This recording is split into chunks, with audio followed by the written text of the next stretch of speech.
Thought Creators, the podcast for financial experts, brought to you by FAB.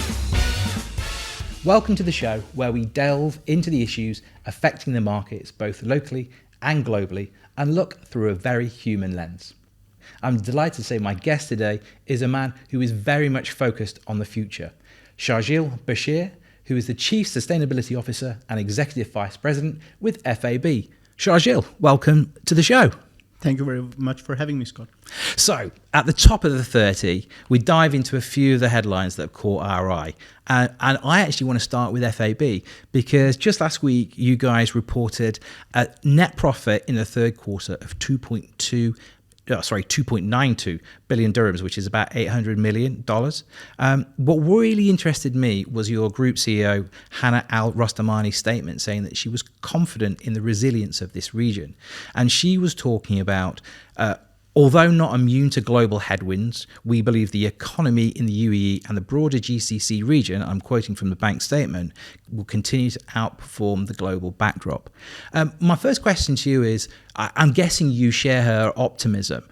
For our listeners and viewers tuning in, why do you think that we're going to have a slightly less bumpy ride in this region, particularly when we look across the world and we see the Eurozone reporting 10.7% inflation? I think one of the reasons we are seeing the challenges globally is due to the energy crisis we are seeing right now in Europe, which is not the case right now in this region. We are very strong from an energy perspective, but also the region has over the past decade diversified its economy as well. So we are seeing investments in a lot of the innovative sectors. We have seen a lot of investments going into the fintech sectors. The tourism sector is very, very big, especially in the UAE as well. So with the diverse focus on the economy that has been over the past decades in the region, we believe that we will be immune for, not totally immune for the challenges we are going to face, but we believe that the road will not be as bumpy as we will see in other places. We've got a government that's kind of created an environment here as well, though, isn't it? Where investors can come, entrepreneurs can easily set up, and they can try something, fail, iterate, or then maybe move on to the next piece of technology. So that kind of agility and mobility in the market is super important to what, the prospects moving forward. Absolutely. I think that is the foundation that UAE has been built on, right? So you have taken a lot of big steps.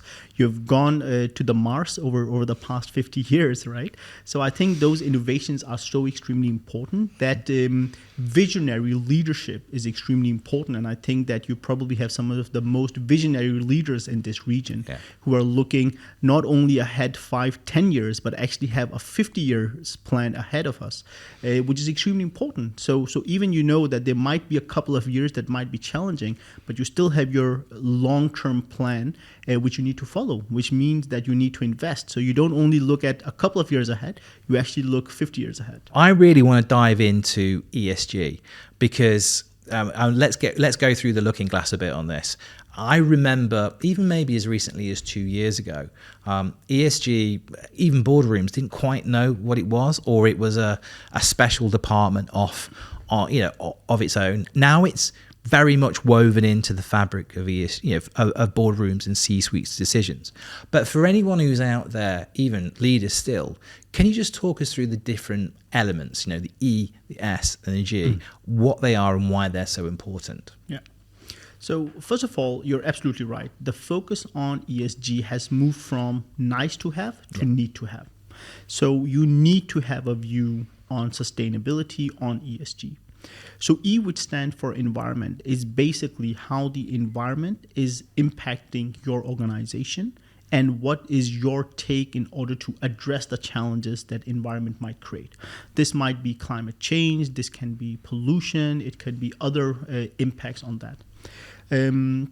S is the social impact of it. So how do we ensure employee well-being? It's about human rights. It's about modern slavery. Governance is about how do you basically be compliant with the regulation, with the legal framework of that jurisdiction you're playing into. Also about having the right structure in your organization, that you have the right level of the board who is overseeing, you have a senior management, you have the different committee structure, which is extremely important. And now coming back to why is it become more important? If we start seeing now some of our key stakeholders for an organization or society, when we see it customers are now looking into paying a higher price potentially for sustainable brands and products. So we are actually seeing the newer Generation Z, which you were mentioning before, are willing to pay a higher price for a sustainable product compared to a conventional product. So there is now also becoming an opportunity for you to invest in ESG, not only doing it from a compliance reason as it was for some years ago, but actually trying to find the business opportunity within this as well.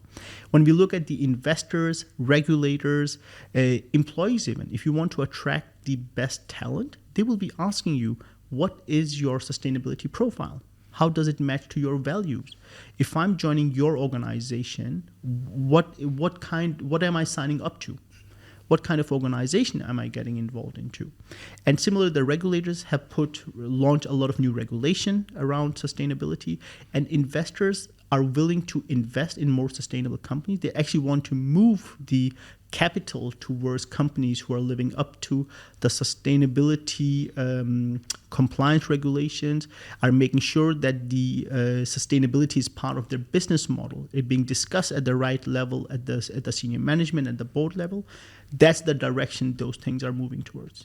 So my question, I guess, is we've seen the narrative turn up, particularly in volume-wise on the environment. We've had Greta Thunberg at the UN. We've seen the climate change protests taking place in different parts of the world. But it feels like this is something more fundamental is happening at a business level as opposed to a narrative around, the headlines. There is something that's very much important to the operational DNA, shall we say, of companies moving forward. I saw recently you quoted in the PwC report around ESG and sustainability, and you used the phrase license to operate. And I wondered if you could just unpack that a little bit more. Why is this now the license to operate for companies moving forward? I think there's different layers to this. First of all, just I mentioned, if you look at some of your key stakeholders, the customers, the employees, the investors, the regulators, they want you to focus on sustainability. So if you want to have a sustainable business model for the future, you will need to implement sustainability as a part of your organization. You might start with it as a compliance part, and then you need to move ahead and say, what are the kind of business opportunities does this create for you? But also the license of operate comes down to that, where do you find those opportunities, right? We are seeing right now a world where we saw a lot of climate change records, not for the good reason coming this year. We've seen the flooding in Pakistan. Millions of people need to move away from their houses. Yeah. We saw the heat wave in the UK. We saw the wildfires in Southern Europe. So we are seeing the impact of climate change hitting us in a manner we have not seen before. And we now need to change our focus, that how do you cater for that? How do you cater for that as an individual, but also companies, right? So if you are lending out money to mortgages to customers, and they live in places that are in risk of flooding, how do you address that? So as companies will start to move into get a better understanding, the products we are having, the facilities we have, the production places we are having, how are they cater for the climate challenges as well? So there's a climate challenge part that is becoming important. But then you also have the value discussion as well. Because for the climate part, I often say that the climate part seems difficult, but the social part might be even more difficult, because on the climate part, you have some guidelines. You're having an external focus around this. There is a challenge. We need to get our emissions down. We speak about how you can decarbonize, what are the initiatives you can take. But social side is much more difficult, because there's not one set of rules. They're not one set of direction. Each country have their own rules, own employment laws. If you look at employee well-being, if you look at how post-pandemic the different countries has approached this, it has been very different. Working from home policies has been very different. From culturally, there are differences as well. So how do you approach that? So we are in a time that a lot of focus is given to climate for the right reasons, but we also cannot forget what kind of company you are when it comes to your social values as well. They're going to be extremely important as well because they define your focus. You can't be top on E and be bottom on S. You need to find that balance, and it's not easy. You remind me, because I think it was about 6-7 months ago, the PwC, again, sorry to keep quoting them, but they do their annual CEO survey. And it was interesting because there were almost contradictory findings in that report, in that CEOs, the thing they recognized that they needed to do was innovate. That was top of their agenda. How do they stay relevant in the markets? How do they identify waves of disruption? How do they lean into that disruption and therefore profit for them and create a sustainable future for their companies? Bottom of their list was ESG, the social side, equality, diversity and inclusion, well-being, and ESG. All the things that we know are important to the millennials and the Gen Zs. So if you can't attract that generation of talent, then how are you going to answer that first point, which is you're going to continue to innovate? Yeah, I think one of the challenges that we have never had as much focus on the climate change challenges or ESG as we have right now, right? Last year, COP26 that took place in Glasgow, we had the highest participation from the private sector ever. And it's probably going to increase over the coming years. But one of the challenges with this as well is that the private sector is just recently joined this conversation from a broader perspective. Yeah. So they need to get a better understanding of how do we approach this. As an example, when First Abu Dhabi Bank started to work actively with ESG, we made our commitments and put out our plans. We also needed to learn internally, how do we approach this?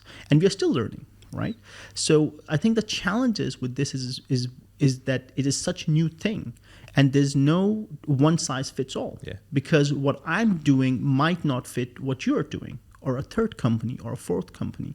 So you need to define your kind of journey of decarbonization, but also your journey on your social responsibility that might not fit as well. Right, so each organization will have their unique footprint, their unique values. They will need to align that to. And I think while climate, there is kind of an international framework you can follow. Social is much more related to your values than it is in other places. So that's where that balance needs to be found. Again, not easy. I mean, if anyone asks me, because I'm super passionate around the social, and it feels like the social part of ESG now is where E was about 5 years ago. So, but I wanted to actually get your take, because I know you were super passionate about getting FAB to lean into the work of the Net Zero Banking Alliance, and I wanted you to just tell me a little bit more why that was personally passionate. Why was that a personal passion project for you, and why did FAB go, yes, let's do this? And tell us a little bit more about the work of the alliance as well. So Net Zero Banking Alliance is basically a UN Convent alliance, which is basically the financial institutions that commit to becoming net zero by 2050. When you make this commitment, you also commit to that you will start setting targets for your high emitting sectors, that how would you start reducing the emissions within those sectors. So basically the financing you're giving out, how do you ensure that that financing is actually starting to reduce emissions instead of just having no view on that? The banks typically do not have factories or production places and so on. So the biggest emission footprint we have comes through our financing. So that's why this alliance is important. The banks have multiple touch points, right? We have touch points across industries. We have touch point across different customer segments. It can be individuals, it can be companies, it can be governments, it can be institutions. So we have a touch point in order to these different stakeholders to influence them to reduce their emissions.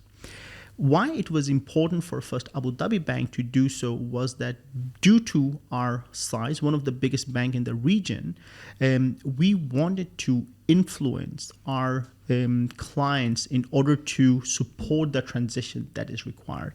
We wanted to support our customers and clients into these future trends where you will need to decarbonize. So we needed to understand ourselves what this means and how can we support our clients. And also we have seen the UAE as the first country in the region committing to net zero as well. And being the biggest bank in the country, we of course wanted to support that direction as well, to say that how can we support this move going towards decarbonization and starting to look into different sectors and say sector A, B, C, how will this journey look like? What are the innovations that already exist? What are the innovations that will be required in the future? And how fast can these different sectors decarbonize? So that was the reason why we did this. Personally, I think it's extremely important that you have a framework to follow, because we all want to have a positive impact on climate change. We want to make a difference. But if you don't have a direction to follow, it becomes extremely difficult. Mm-hmm. By joining the Alliance, we can continue the work we have done. We have a framework to follow. We can now go out and support our clients. We can educate our colleagues, our stakeholders about the importance of the Alliance, the importance of net zero, and why the decarbonization is so extremely important. I guess it's important to walk the walk as well as talk the talk. If you're going to talk to your clients, you've got to show that you've got some credentials in that space already. Absolutely, and again, it's a learning by doing, right? Yeah. It's sometimes we speak about it internally. It's like flying a plane while you're building it, right? Because we don't have the final outcome of how things will look like. We don't have the pathways. We know, just like the energy crisis we are seeing right now in Europe. Had we known at that time the energy crisis that we are seeing right now, the whole world's decision on climate might have been different, right? So we are still seeing that there are countries that are now going back to coal, which we actually discussed last year we wanted to move away from. So again, we will experience shocks along the way, but you need to have that long-term direction in place, and then you can adjust when those challenges come and see how you can, address those challenges and then move ahead. You talked about COP26, and you talked about, record number of private sector companies involved in COP26. We've got COP27 taking place in Egypt very soon. Look, the year after, we've got COP28 here in Dubai at the site of the expo. How do you think that's going to advance the conversation? It was interesting. We've got two Middle East, locations for the COP conferences, but particularly, with Dubai, we saw everything of the innovation sector, that was surrounding expo. How do you think that that's going to be an amplifier or an accelerant of the conversation here within the UAE and the broader region? I think the COP28 is going to be extremely important. First of all, of course, it's coming to UAE, but also the position UAE has taken in this discussion is extremely important. Being a fossil fuel economy and being the first country in the region to commit to net zero just highlighted why climate change is such an important topic for the country. And now the COP28 coming to UAE is going to be extremely important, and it's going to be a very good place to highlight the focus UAE has had not only recently, but over the past decades on sustainability. UAE was the first country who ratified the Paris Agreement in the region as well. We have seen a lot of other commitments coming from the UAE as a country as well. We have seen the immense investments going into renewable energy over the past 10 years. We are seeing investments going into hydrogen projects, solar projects as well. So a lot of investments are being done. I think it's more than $200 billion that needs to be invested by 2030 into renewable energy in UAE alone. So significant amount of investments are happening in this space. And these are being done to future-proof your energy sources and the model, and to say that how do we ensure that we can live up to the commitment we have made by 2050, but it needs to be done in a responsible way. Fossil fuels are not something you can turn on and off. You need to do it in a phased out approach. You need to make sure that you do it responsibly. You need to make sure that you have the investments to do the green transition right now. We are still seeing some challenges with renewable energy. As an example, I can't move renewable energy from my house to your house at this point. There's still some challenge, and especially if you then move to a country scale, there are even bigger challenges on that. So we still need a lot of innovations to go into this space in order to future-proof our energy sources for the future. And that's another place where UAE is taking the lead in order to do so. So I expect COP28 to gather all these different initiatives, have the focus, but also lead on the discussion from a world perspective that how do we make this responsible energy transition that is required. We talked about walking the walk and talking the talk. I mean, one of the things that always strikes me about the UAE, here the public sector innovates, and then the private sector often follows, whereas perhaps in other parts of the world it's the private sector and the public sector tries to learn best practice.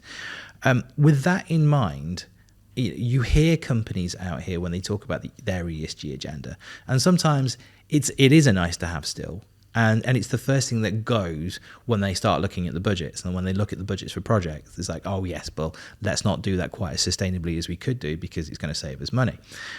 As we accelerate towards COP28, do you see or do you feel that the government's going to innovate in this space and we're going to see more regulation coming? Because I think the UAE is going to sort of embrace COP28 as a defining moment where it really begins to look at the ESG sector very seriously. Yeah, I think that journey has already started. Yeah. We are seeing more regulation coming. I think there's regulation discussion around disclosure requirements, around taxonomy discussions as well. But I also think that a lot of steps have been taken. We saw the single-use plastic ban coming out recently as well. And we will see much more coming into that direction. We are also starting to see a lot of initiatives coming locally through the different emirates as well. We have seen a very good around water fountains in Dubai as well. Yeah. We have seen a lot of learnings from the Expo that is being used around the different cities as well. So I think you're going to see more and more of those innovations coming out and getting the support from the public and private sector. Because again, going back to what I started with, no one can solve this challenge by themselves. You will need to have that collaboration between the private and the public sector in order to succeed in this. Yeah, I mean, I love you talk about the single-use plastic. The amount of times I walk into a supermarket and I've got tons of bags in the boot of my car, and then I'm like, oh no. But that's kind of where, behavior change begins, doesn't it? Even on a very small sort of individual basis, from the macro down to the micro, we all need to start making some of these changes. Absolutely. So you and I will need to make changes as well. So if we don't make them, it's difficult, right? Because we are, end of the day, also consumers. So if you don't change your behavior, the companies you use will not start making the products for you as well. So it starts with us, but it also important that we have the opportunities to explore as well. Now with the ban on single-use plastic, because you and I could have just stopped using single-use plastic years ago, but we didn't, right? Because the opportunity was there. It had to be forced upon us. Exactly. Now it's forced upon us. And then you can support that initiative to make sure that you might take the next step and say, okay, I'm going to totally remove single-use plastic from my home as well, right? If we go back to kind of a business perspective again, a guy called Mark Mobius, Templeton Investments now has Mark Mobius Capital. He took a $40 million fund and turned it into $50 billion in terms of investment. And he comes at ESG, and the ESG, his entire portfolio now, he's very much focused on ESG compliant companies. And if you talk to him, and he was here in Dubai talking at the Arts Club, he says he approaches it from a pure risk basis. He said, if you have not got an ESG policy and you're not compliant, you represent a risk to me. Therefore, I will not invest in your company. Do you see more of that kind of attitude moving forward, where basically, coming back to license to operate, if you don't have it, you're not going to be able to unlock investment, and therefore you do have a risk to the sustainability of your company? Absolutely, and I think there's 2 points to it. First of all, ensuring that the company you invest in has an ESG policy. And of course, they're living up to the policy, very importantly as well. Make sure that there are different points they're addressing. There are some key points on environment, on social and governance they're living up to. right? So first of all, that gives you kind of a guarantee, so to say, that they're living up to some kind of framework. Yeah. Okay. The second part, which is also extremely important, is that if you need to be a relevant company in the future, how are you addressing the challenges of climate, right? So if you're having your big factory somewhere in an area which is high risk from a flooding perspective in the future, how are you going to address that challenge? So there might be a consequence of that in the future, which you need to think about as an investor. What kind of risk does that possess? There's also the whole part of modern slavery. We have seen a lot of companies in the US coming under attack that, you know, they are not paying enough to their employees, the minimum wages is not enough. So you also have that part of challenge, that if all your employees go on strike, what kind of a company are you investing in? Yeah. So that's why if a company have the policy and they're living up to that policy, that gives you some kind of assurance as an investor to say, okay, then they're at least living up to these kind of setups. Yeah. What we then need to move towards now is to get some alignment across the disclosures and to create transparency, so you can also share with the investors that what are we as a company doing. One thing is to have the policy, but also now showcasing how do we live up to this policy. So we need to now create that transparency. And the challenges so far has been that we don't have, just like on a reporting, it gets a little bit technical. When we do financial reporting, there are some disclosure requirements. There are some protocols you need to follow. We don't have those kind of protocols at this point on ESG. They are being worked on. We do hope that they will come very soon, or hopefully over the next 12 to 18 months, they can be implemented, which is going to be extremely important, because then you will have that transparency to see this company has a policy. How are they living up to this? And then it will ensure the true transparency through the value chain, where the company can disclose this, the investors, customers, stakeholders can see how is this company living up to their ESG commitment as well. So we're going to get to the point of the podcast and in the show where I'm going to put you on the spot and ask you to be a prognosticator and make some predictions. I'm going to make some predictions myself as well. What do you think is one are going to be the most significant things we're going to see in the space of ESG, perhaps over the next 12 months looking forward? And how's that going to impact the business community here? 12 months, that's not a long time for make a prediction. I would say if you look, I would say from short to medium term, for the next 1 to 3 years, I think we will see a time where we all will start looking into our own carbon footprint. Mm-hmm. That you and I will say, okay, I'm using this much carbon footprint. This is my carbon footprint. What is yours? And in order to reduce this, I need to do A, B, and C. I need to, drive electric vehicle instead. I need to eat less red meat, as an example. Oh yeah, anyone watching this on YouTube will know that one. So I think we're going to get to a point that we will individually start tracking what kind of footprint we have on the planet is going to be extremely important. I think that is something I foresee in a not too distant future. I'm going to throw back one more prediction as well, which is based on Cigna very recently did their well-being survey. What was really interesting in that, they do an annual survey, that last year 50% of people said that they were willing to, coming back to what you were saying about values, said they were willing to quit their job to seek a role that maybe even at less money that suited their work-life balance or suited their values and their principles and their purpose more. And actually they came back this year and asked those people again, and 4 out of 5 had actually followed through with that. And the surveys have shown that the UAE has created this market where talent is very mobile. And when asked again this year, that number was 55%. So I really think there's some big questions around the S, that social in the ESG, that companies are going to have to deal with. So that's my prediction moving forward, that S will come to the top of the agenda to rival both G, because we know G is big already. Supply chain, there's legislation there in place already. So I think ESG, all 3 letters, my prediction is that they're all going to have equal weight moving forward. Your thoughts on that one?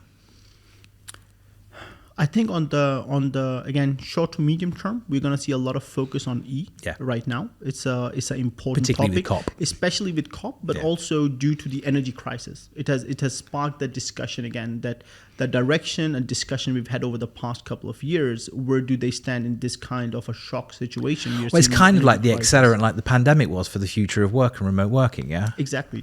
So I think that's going to be important, but I do I foresee the S being the biggest hurdle we will need to go through as a community, as a society, across the world. How do we address the challenges on us?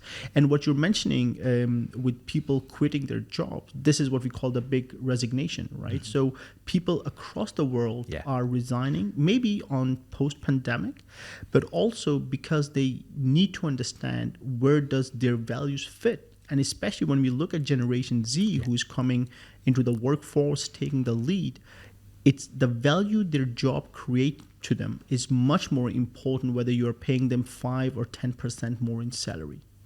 And that's what's going to be extremely important. And how do you address those challenges?